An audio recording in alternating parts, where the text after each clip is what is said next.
Sometimes things look quite still, as if nothing is moving. We may feel stuck, having to wait and see what shows up. And then we realize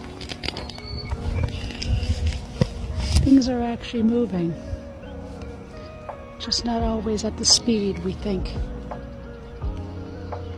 The things that we may not realize is moving, when in fact it is. It just may feel like it's still.